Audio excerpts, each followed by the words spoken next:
Desde que me acuerdo, en el barrio, todos le teníamos miedo a la señora Araceli, una mujer solitaria que vivía en una casa vieja cubierta de enredaderas y con más de 20 gatos. Siempre estaba vestida de negro, con un chongo alto y cara seria.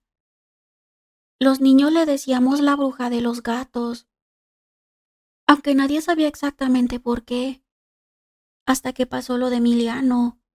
Emiliano era un niño inquieto, de esos que no le tienen miedo a nada. Una tarde, mientras jugábamos en la banqueta, se le ocurrió lanzar una piedra al tejado de la casa de la señora Araceli. Yo le dije que no lo hiciera, que luego salían maullidos más fuertes de lo normal, como si los gatos se enojaran. Pero él se rió y lo hizo. En ese momento se escuchó un chillido raro, no de gato, como si algo más hubiera despertado. La señora salió a la reja y solo dijo: "El que molesta aprende". Nos fuimos corriendo. Esa noche, Emiliano no regresó a su casa. Su mamá salió a buscarlo gritando por todas partes y el vecindario entero se movilizó. Lo último que supimos fue que alguien lo vio caminando rumbo a la casa de la señora Araceli, como si estuviera hipnotizado.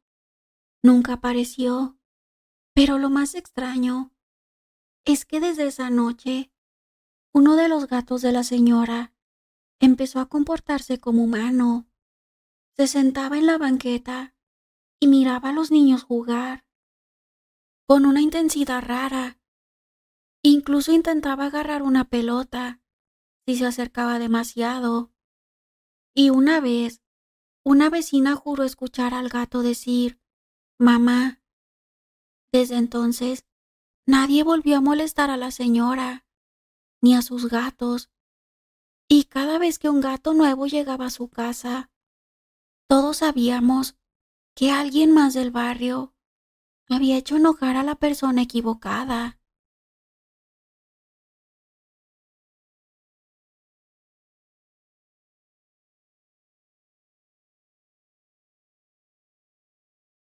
En todas las familias hay cuartos que guardan secretos, pero el de mi abuela Petra, ese tenía historia. Desde que falleció, nadie quería dormir ahí. Decían que estaba helado, aunque fuera pleno verano, y que a veces se escuchaban sus pasos arrastrando las chanclas, igual que cuando vivía. Pero claro, como buena familia metiche y con problemas, nadie lo decía en voz alta, solo lo insinuaban en la sobremesa, bajito, como con miedo.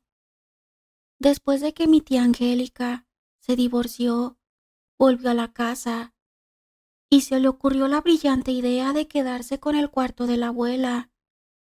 Ya estuvo bueno de andar con supersticiones, dijo como si nada. Pero en cuanto se metió a vivir ahí, comenzaron los líos. Primero se enfermó, dolores de cabeza, insomnio, y decía que sentía que alguien se sentaba en la cama por las madrugadas. Luego empezó a hablar sola. Bueno, eso pensamos, hasta que una noche mi prima la escuchó decir: "Ya te dije que me dejes dormir, mamá". Nadie sabía si estaba soñando o si en verdad estaba discutiendo con la abuela desde el más allá. Al poco tiempo, la tía cambió su carácter, se volvió más agresiva, como era la abuela de joven, esa que criticaba a todos, se metía en lo que no le importaba y tenía la última palabra en todo. Fue tan notorio el cambio que mi mamá dijo: "La Petra se le metió, o mínimo la está poseyendo por corajuda". Una noche, mientras cenábamos en la sala, escuchamos el toc, toc, toc del bastón de la abuela. Clarito, subimos corriendo, pensando que a lo mejor alguien se había metido, pero la puerta del cuarto estaba cerrada por dentro. Cuando logramos abrirla, no había nadie, solo el bastón de la abuela apoyado en la pared. Ese bastón lo habíamos enterrado con ella. La tía no aguantó más, se salió del cuarto y desde entonces lo usamos como bodega. Pero aún hoy, cada que pasamos por el pasillo, sentimos esa mirada pesada, como de alguien que aún cree que esa sigue siendo su casa.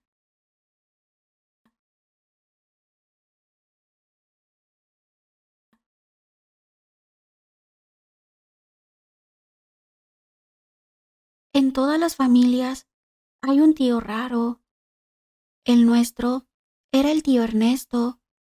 Nunca se casó, no tenía hijos y vivía en la parte trasera de la casa de los abuelos, en un cuarto que él mismo se construyó, medio torcido, con techo de lámina y una sola ventana con cortinas viejas.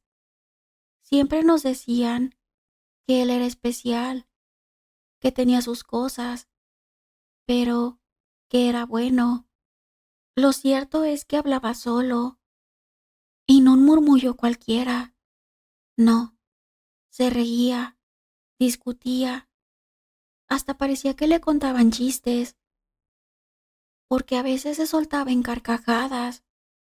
Nomás está platicando con su conciencia, decía mi abuela, pero los niños de la casa sabíamos que no era así. Una vez, mi prima pequeña se acercó al cuarto y se regresó llorando. Dijo que vio una señora con un vestido largo, sentada en la mecedora del tío.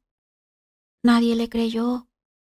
El tío ni siquiera tenía mecedora, decían, pero semanas después encontramos una en el solar trasero. Nadie supo cómo llegó ahí. Lo más raro empezó cuando los vecinos aseguraban que por las noches veían al tío caminar con una mujer de cabello largo por la banqueta. Ya se consiguió novia el Ernesto, decían entre risas, pero en la casa todos sabíamos que eso no era posible. Él no salía de noche y cuando le preguntábamos, decía, yo no camino con nadie, pero si la vieron, algo ha de querer. Un día mi mamá lo encontró hablando con alguien, pero no había nadie. Él la miró y le dijo, no te metas, ella es celosa. Después de eso, empezó a ponerse más raro. Se deterioró rápido, casi no comía, dormía de día y en las noches hablaba con ella. Hasta el perro de la casa se negaba a acercarse a su cuarto. Murió solo. Lo encontraron en su cama, con una sonrisa rara, como de satisfacción, o como si estuviera acompañado. Lo que nos dejó helados fue lo que encontraron debajo del colchón, una fotografía vieja, con la imagen de una mujer vestida de novia, pero desdibujada del rostro, y en la parte de atrás decía, mi eterna prometida. Después de eso, el cuarto se clausuró. Nadie volvió a usarlo, porque a veces, al pasar por ahí, se oye que alguien platica y se ríe.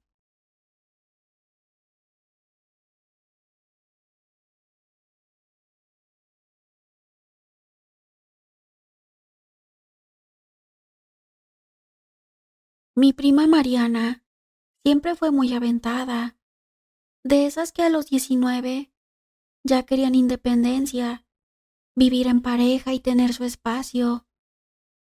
Así que cuando se juntó con su novio Andrés, todos en la familia lo vimos venir. Lo que nadie esperaba fue que a los 3 meses regresara pálida, flaca y con la mirada perdida.